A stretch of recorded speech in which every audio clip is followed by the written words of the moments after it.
2023 was an interesting year for myself and for Sofa. From a qualitative and quantitative perspective, it's the best year Sofa's ever had. If you're new here, I'm Shawn, and I make an iOS app called Sofa, which helps you to be more intentional with your downtime. On this channel, I document my process and overall journey of building the app. So on the product side of things, 2023 has really been an infrastructure-focused year. I haven't really done a lot of big new features for Sofa, but a lot of kind of invisible work that's prepping for and planning for the big things that are coming in 2024. Now on the business side, subscriptions are up, revenue is up, churn is down, and the business is doing well enough that I actually decided to go full-time with Sofa this summer. I've been doing these year-end reviews for Sofa specifically since 2018, not in video format, but on the Sofa blog. And I find it to just be a really nice way to step back and reflect on everything that's been accomplished within a single year. So this video is my 2023 year in review.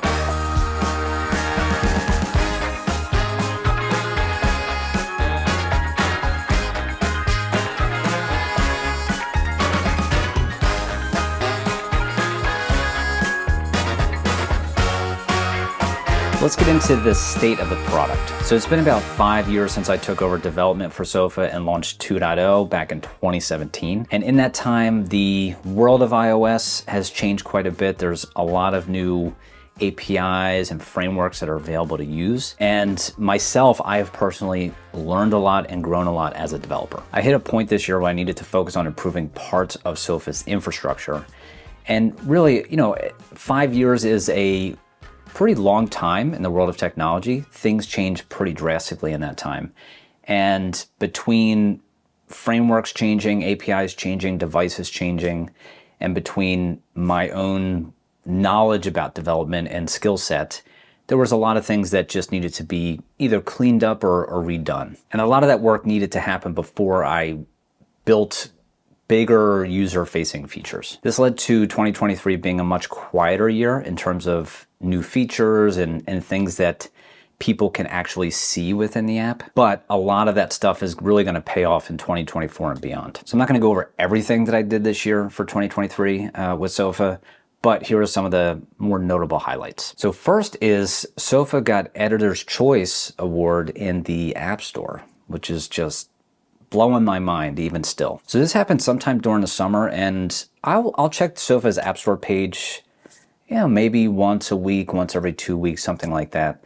And the one time I checked it during the summer, I noticed it had Editor's Choice, and I didn't know that was coming. I didn't even know it was being considered for that, but that was a very, very, very nice thing to see. And honestly, even still right now, like it's been 4 or 5 months since that's happened, it's still very strange and awesome. And I think the thing that really hits me the most about this, or the thing I appreciate the most about this, is that I started working on Sofa back in 2015. And at that time, I was an unknown designer working on an unknown app.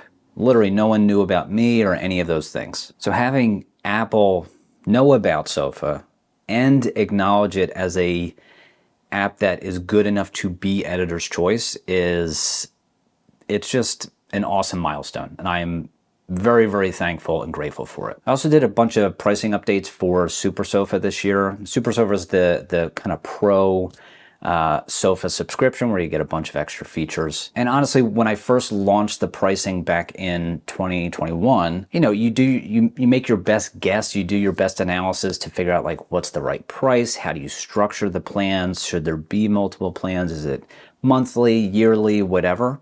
And I knew at some point I was going to have to kind of make some changes and iterate, and this year was a year where I made a lot of those changes. So first thing I did is I removed the family plan. I initially had a personal plan and a family plan, and the only difference between them was that the family plan could be shared with other people in your family plan.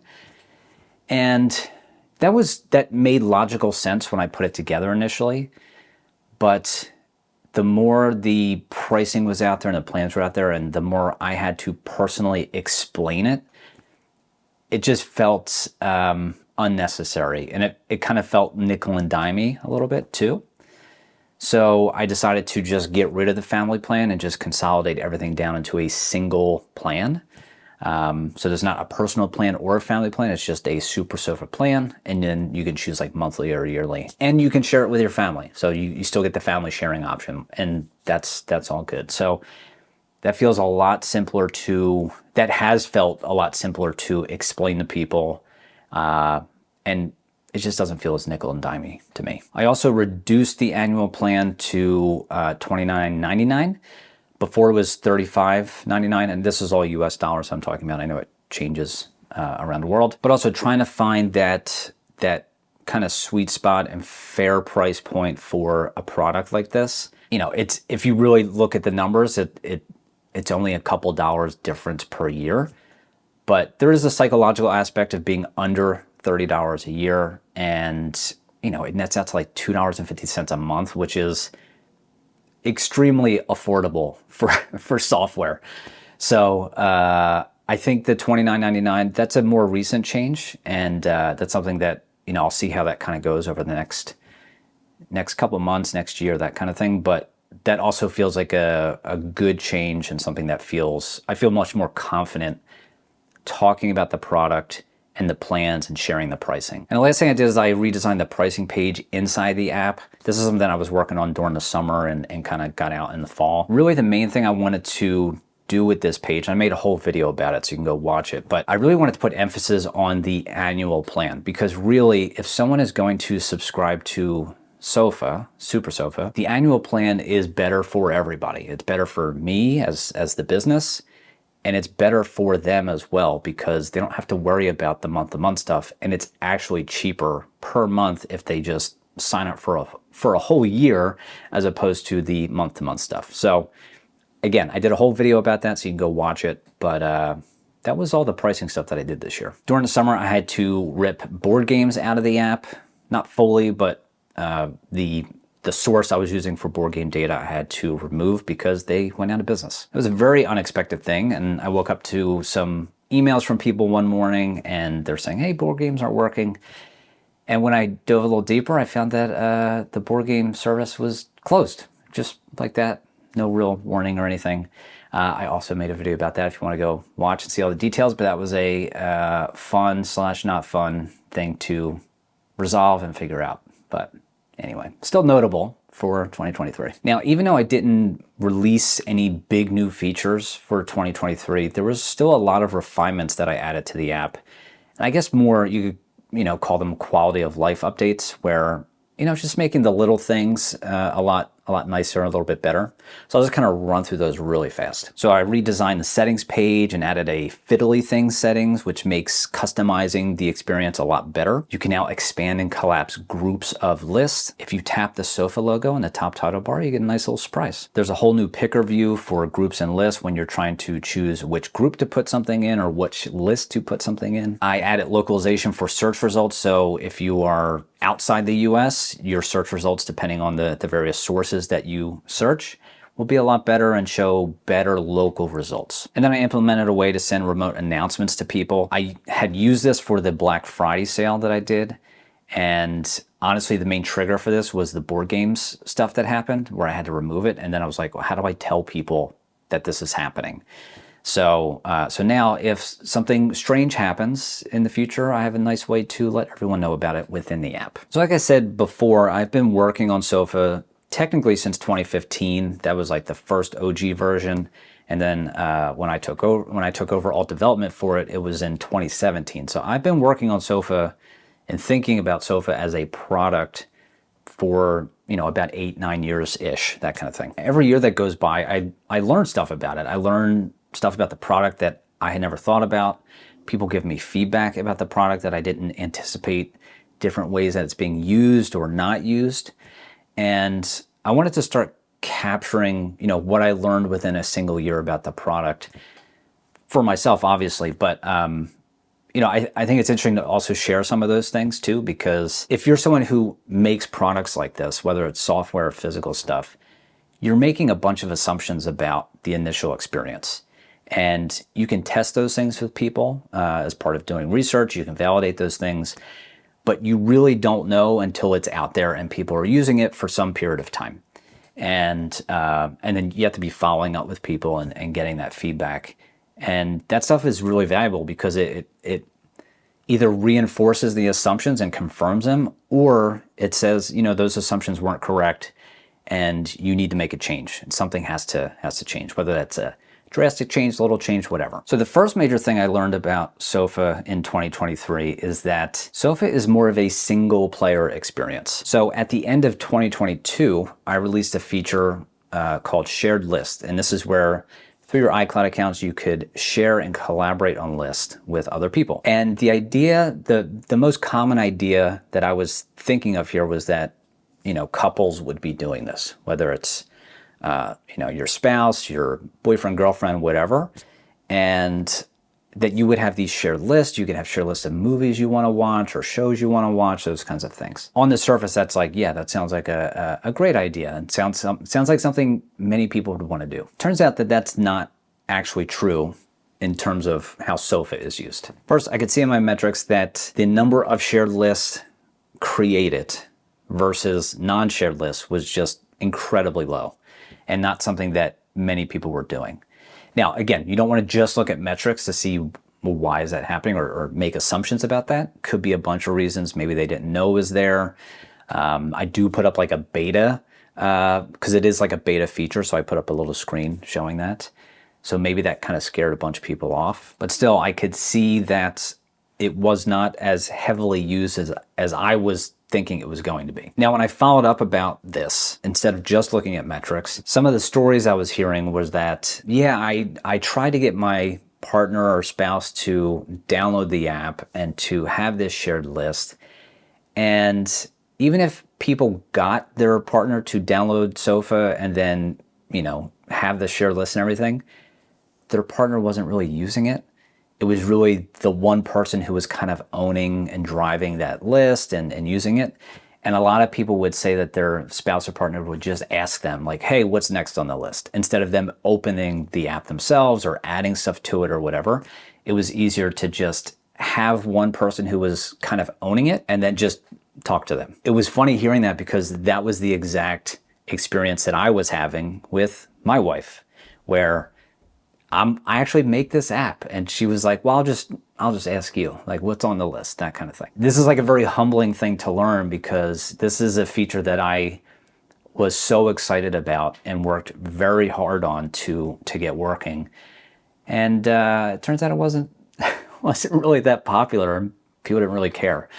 And the way that SOFA is used, I'm learning that wasn't really a great fit. And also, this doesn't mean that there aren't people who didn't love shared lists. That I've heard from those folks, but on the whole, it's not something that is as successful as I thought it was going to be. Another thing with this is the framework that I'm using, Apple's framework that I'm using for this to do shared lists, is kind of like their off-the-shelf version of it, and I'm not finding it to be very reliable, and it's incredibly difficult to debug and figure out what's going on and what's causing problems when things aren't syncing correctly, or people are trying to invite other people and they just get very strange errors. It's one of the reasons I initially launched it as a beta feature, because of that initial reliability, and hoping that I could either, between myself and the team at Apple, that they will improve this over time,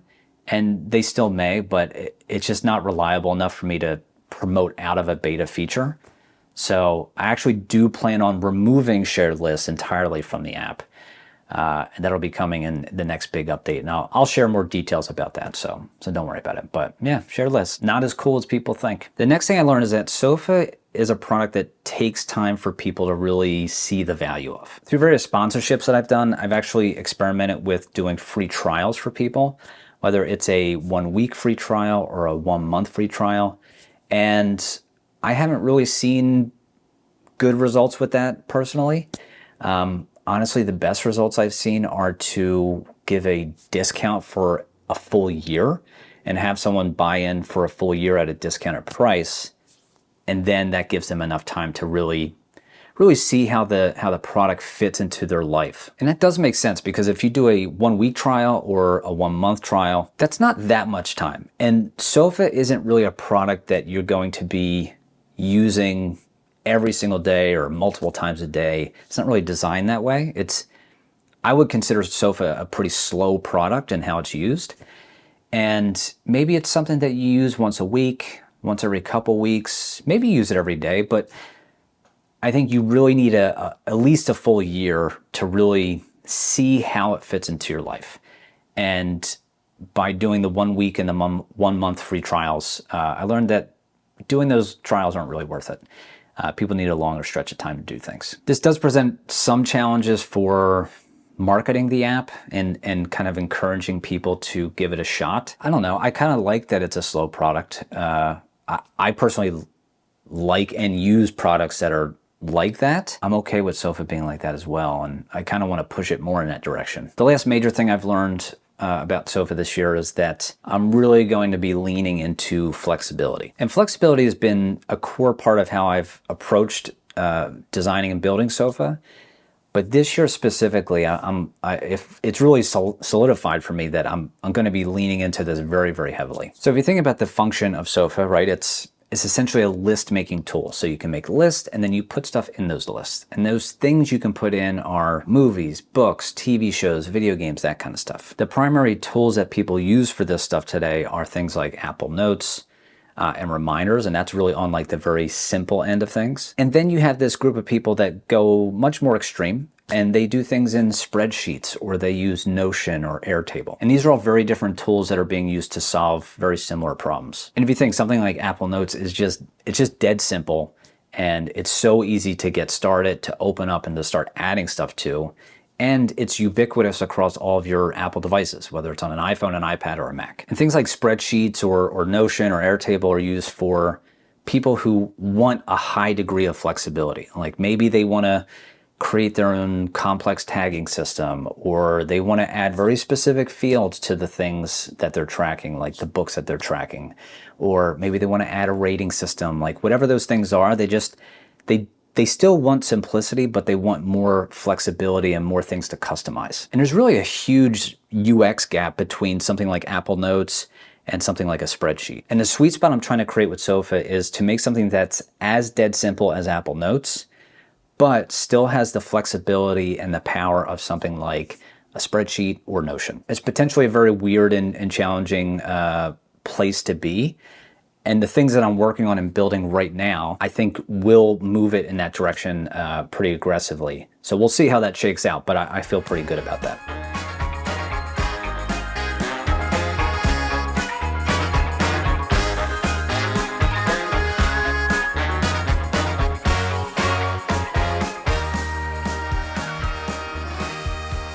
All right, so let's get into the health of the business. So in 2023, I started to experiment with other forms of income, selling digital products, and YouTube. Now, there are obvious financial reasons to kind of diversify your income, but these things specifically just kind of naturally fit into what I was already doing. I already make spreadsheet and Notion templates for myself, so selling them to other people kind of made sense and wasn't really that heavy of a lift to do. And I already make YouTube videos, so why not try and make ad revenue from it? I'll talk about each income stream in more detail, but at the high level, here's how things are breaking down. So sofa accounts for 98.47% of my income. Digital products account for 1.47%, and YouTube accounts for 0.06%. As you can see, sofa is clearly the dominant form of my income, but I would like to spread that out and even those out as much as I can as things go forward. Now, a quick note before I start sharing numbers with you. I'm not comfortable sharing specific dollar amounts, but I do share relative year-over-year changes. I know it's a skewed view of the business from the outside, but it's what I'm comfortable sharing, and honestly, I think it's still helpful to see it. All right, let's talk about sofa first. I've now completed sofa's second full calendar year of the Pro subscription, Super Sofa, and having that. I initially launched that in July of 2021. So in total, I have about 2.5 years of sales data. So overall, Sofa's monthly recurring revenue and annual recurring revenue grew by about 29% from 2022 to 2023. Revenue grew by 30% year over year from 2022 to 2023. Active subscribers grew by about 36% year over year, and churn reduced by about 25%. This was a really strong year for Sofa, and I'm very excited for 2024. Let's talk about YouTube. So I've been making YouTube videos since around 2015, but not really consistently. This year I had one video do very well, and it pushed me over the threshold, so now my channel is monetized. So if you don't know, YouTube allows people to show ads on their channel once they hit 1,000 subscribers and 4,000 watch hours. The video I made about Apple's Vision Pro announcement did very well, better than any video I've ever made, and that's the one that kind of pushed me over the threshold. The income so far is very low because I'm a very small channel, but the fact that I have made any money from YouTube is kind of nuts. So here's my YouTube numbers for 2023. This year I uploaded 32 videos, had about 67,000 views, about 4,600 total watch hours, about 1,300 new subs. Here's the top videos I had for this year. As you can see, the Vision Pro video just kind of blew everything out of the water there. But the next one down is a video I did where I was redesigning the screens for the App Store in Figma. I've kind of had this idea I want to do more of where, you know, I'm a professional designer and that's where all my training is. And then I have learned development and added those to my skill set. But there's a lot of developers who are trying to learn design. And I think that I could maybe add some value there and show and maybe teach developers how to improve their design skills. Not just visual design, but just even thinking through workflows and how to structure things. I have a bunch of ideas for videos I'd like to do around design, and specifically design for developers. But, you know, I'll have to kind of think those through and figure out what to make. So YouTube was fun this year. And I mean, I made 32 videos, which is the most I've ever made. And most of those were made while I still had a full-time job and doing Sofa. So that was challenging, but I just like doing video.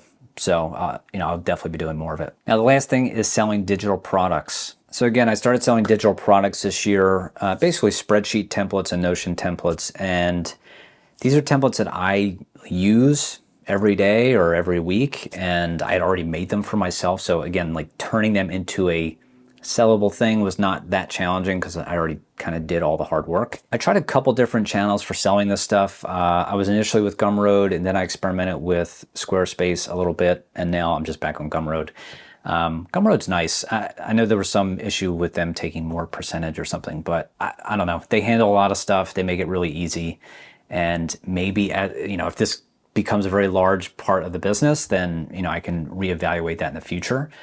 But the ease of setup and kind of maintenance is no problem, and they handle it pretty well. So in total, across all the different templates, I sold about 90-ish units, give or take. That's pretty good. Again, like I'm not even really advertising this in any significant way. The only advertising I've done is I've made YouTube videos about it. And so you can see that and the demos for it. But yeah, I think it's an interesting area where it's an easy way for people to like support me and this channel. And you can customize those templates after you buy them. So no biggie, you know, just kind of get you started. And I have ideas for other templates too that I use every single day, and I'd like to turn into something that people can use. So I'll definitely be investing more in this next year and beyond.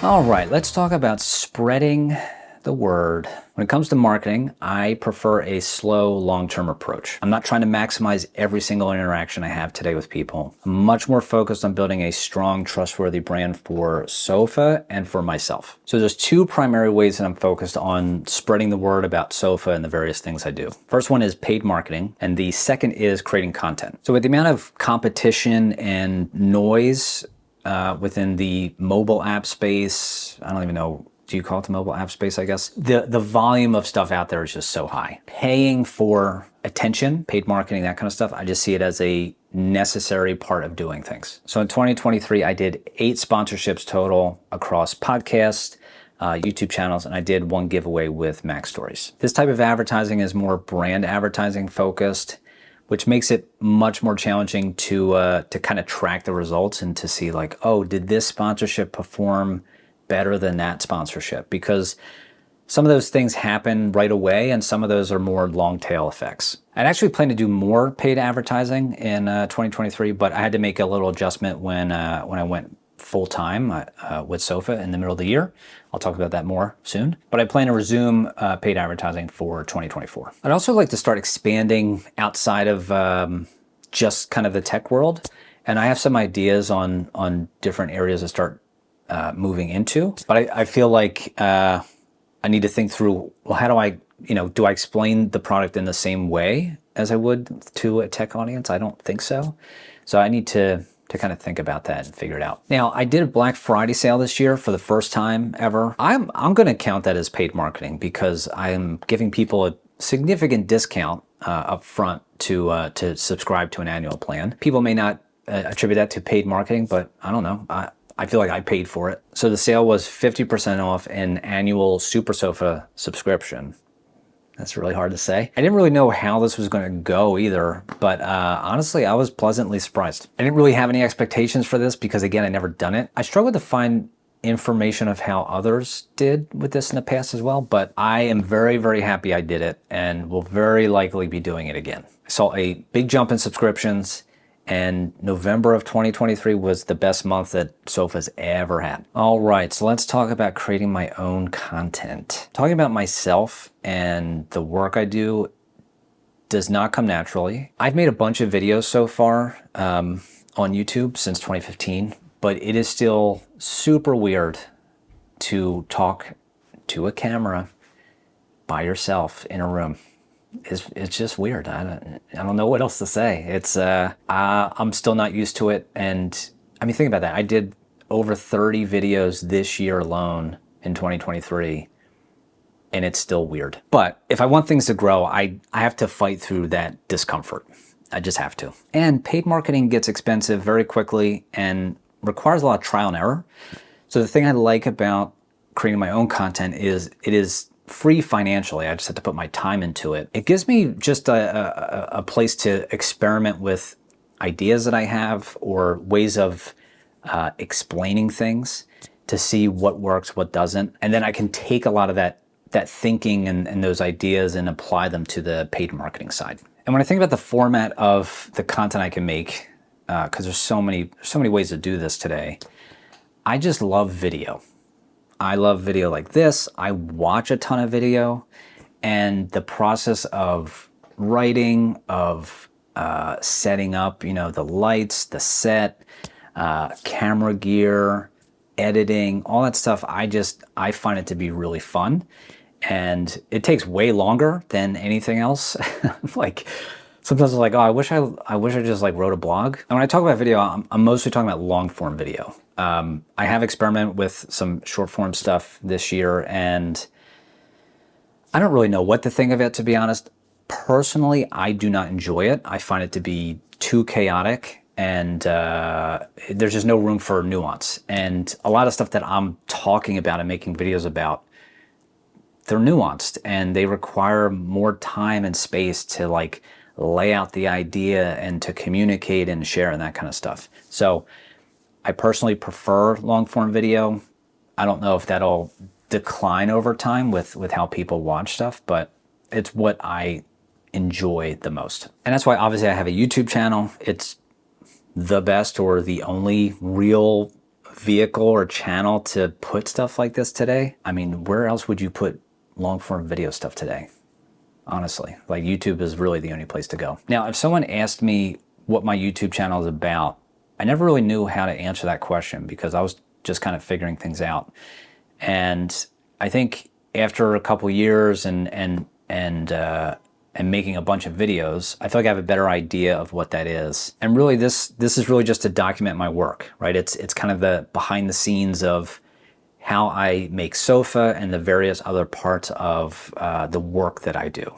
Not necessarily like my personal life. I'm not trying to do that, but it's more focused on the work that I do, design, technology, maybe some photography stuff, because it's like, that is starting to creep into my work a little bit, but it's really that behind the scenes stuff. And I've always loved watching behind the scenes, stuff for movies, specifically. Like, remember buying a DVD and they would have behind the scenes stuff and you would watch it after the movie and you'd be like, oh, that's really awesome. I've always loved that stuff, even though I've never had any intention to be in the film industry at all. I just find it interesting. I think that could be true for app development too, where, if I'm doing behind the scenes stuff for, well, how is an app even made, right? Because people use apps all the time, but they probably don't really understand what goes into them. Even if someone has no interest in making their own app, maybe they just find it interesting to kind of watch these videos and see what goes on behind the scenes for that stuff. That's kind of, that whole kind of documenting my process and how things are going and the good and the bad and that kind of stuff. That's what I think the core of the channel will revolve around. I feel like I finally have clarity on explaining it to people. And again, I also obviously love design and technology, and the best performing videos I made this year were about technology, the Apple Vision Pro, and I'll likely make videos about that stuff too, not just the documentation part, but maybe my thoughts on stuff, or just maybe ideas that I have, that kind of thing. Those might be great ways to kind of bring in new people to the channel, and then they can watch the other videos, that kind of stuff. So I still have so much to learn when it comes to YouTube, but again, like I said a few seconds ago, I definitely have a lot more clarity on what to make videos about, and yeah, feels good. Now, when it comes to my schedule, this is something that is a bit more fluid. So like I said, I made 32 videos in 2023, which is the most I've ever done. That was a lot. When I went full-time with Sofa in the summer, my initial goal was to make one YouTube video per week and publish that on Saturday mornings. And for the most part, I have stuck to that until the later part of the year. And that's where there's times when the work I'm doing on Sofa is much more intense, and I can't really afford to take a full day or 2 days to film and edit a video like this. I kind of need to be heads down. So there was a couple weeks gap towards the end of the year where I was working and didn't make videos. So I'm trying to think through, do I set like a minimum and a maximum kind of schedule for myself, or maybe I have to make at least one video per month and a maximum of one video per week? Or do I adjust how I kind of create videos to make them maybe a little bit more loose? I'm not necessarily trying to create like filler content either. And I think some of the videos I experimented with throughout the fall were more like vloggy instead of like, I wouldn't call this video a vlog. It's much more like setup. So I'm trying to think through the format and how often I post and when do I let things slide a little bit because I have other stuff going on. Ideally, I'd like to do one video a week, but sometimes it may not happen. Now, this last part about creating my own content is around distribution. So creating videos like this is one part. Distributing this out to people is another part. I want people to watch these videos. Now, I work and think at a much slower pace, and I personally find most of today's social networks to be too fast, too chaotic, and not personally enjoyable for me. They tend to cause more stress and anxiety than enjoyment. And I actually did a little experiment back in September where I was like, okay, I want to post one short video to YouTube, Instagram, and TikTok every day for like a week or so. I couldn't even make it the full week, and it was awful. I don't know. Like, honestly, it's not possible for me to work on Sofa and to be making content at that volume at the same time. It's just too much work. For the people who do make that kind of content every single day, like, that must be the only thing that they're doing. It's just so much work to do across all that stuff.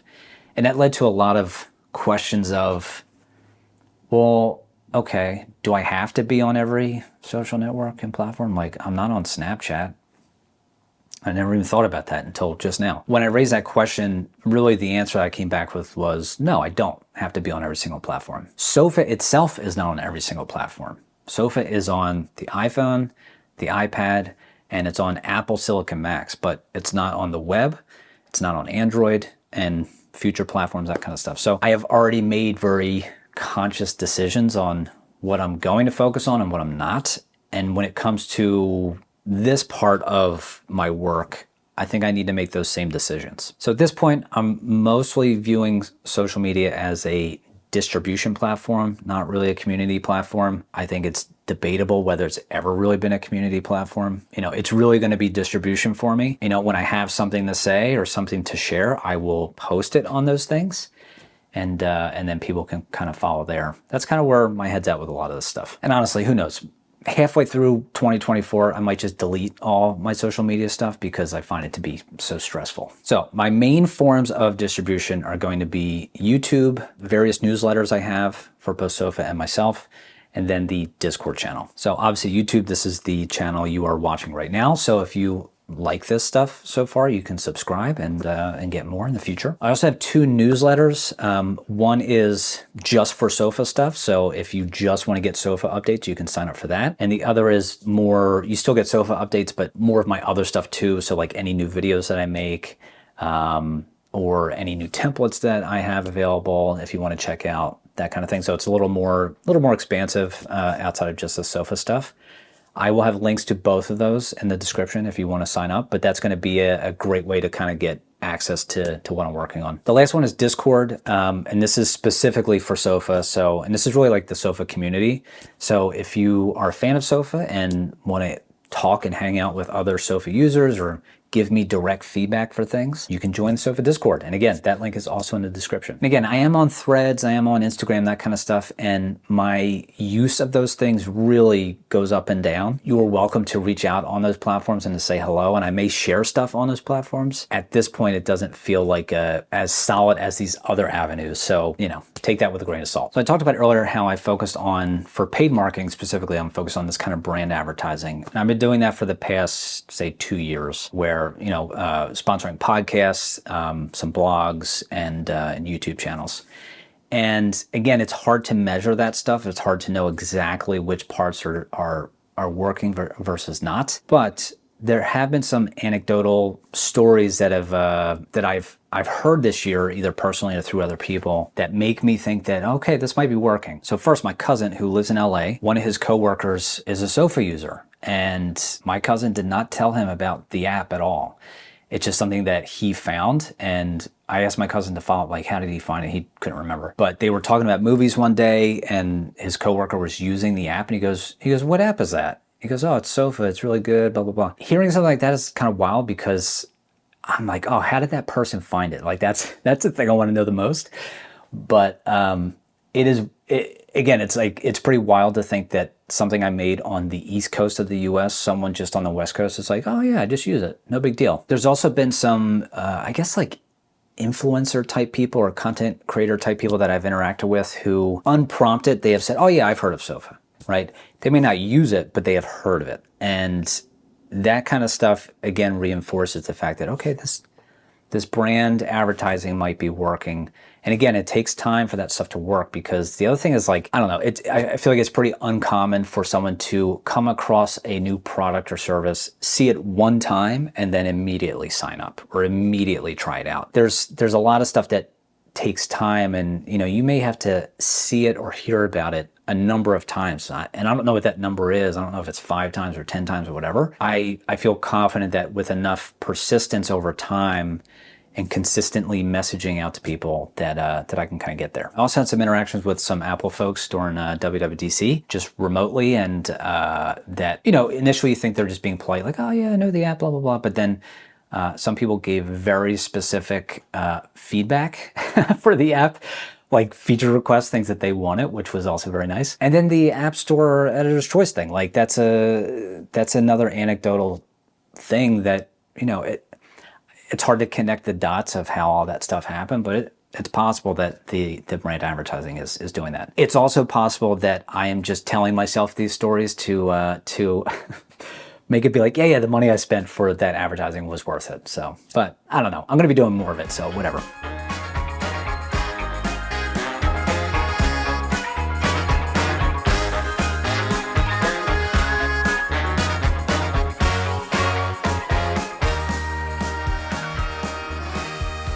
So So in August of 2023, I quit my day job as a designer and I went full-time with Sofa. This is something I've been working towards for 8 years. And honestly, it's something that I've wanted for even longer than that, like to work for myself. The business is finally doing well enough that it made sense to do. I made a full video about this. If you're curious to watch, I'll link that in the description. But I like to just share a little bit about how it's going so far. So it's been about 4 months, roughly. I'm recording this in December. It's definitely, I would say I'm probably still in the honeymoon period here. Like 4 months is really not a lot of time. So a year from now, I might have something different to say. But so far, it is best job I ever had. It's still weird to me that I'm obviously struggling with the words.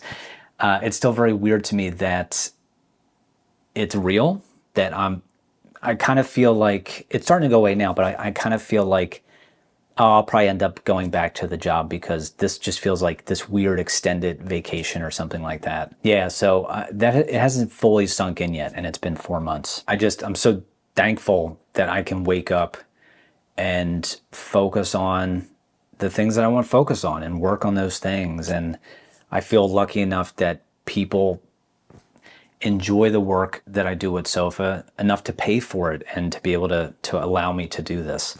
So, so far so good. And I'll likely do a proper like, how's it going video sometime next year once more time has gone by, I think. Maybe at like the year mark or something. Because again, 4 months. But so far this is great. And my thought and joke to people is always like, okay, this is amazing. Now I don't want to screw this up. That's it. Just like don't screw it up.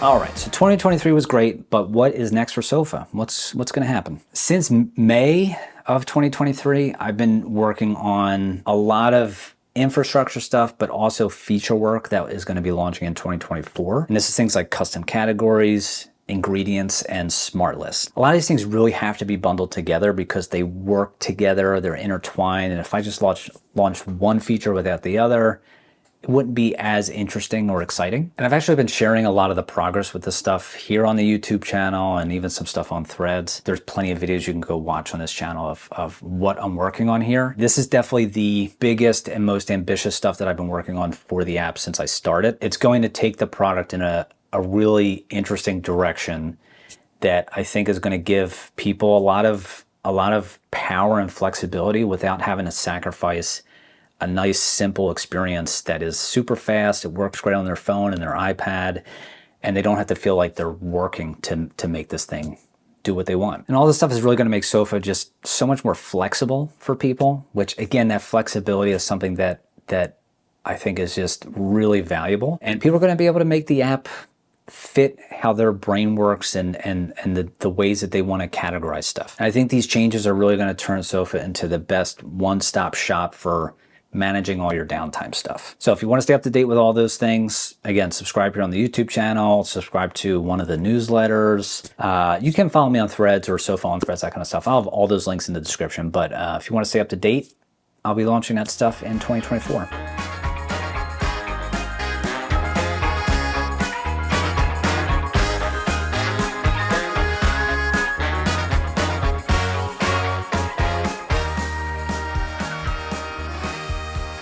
So finally, I just want to say thank you to everyone. So if you're someone who uses Sofa, who pays for a Super Sofa subscription, if you watch a YouTube video or subscribe here or have used any of my templates or whatever, thank you very much for all the support you give, because every little thing helps. And now I'm at the point where I'm doing this full time, and I'm really able to kind of devote most of my working hours to all of these things. And it's something, again, I've dreamed about and worked towards for a long time.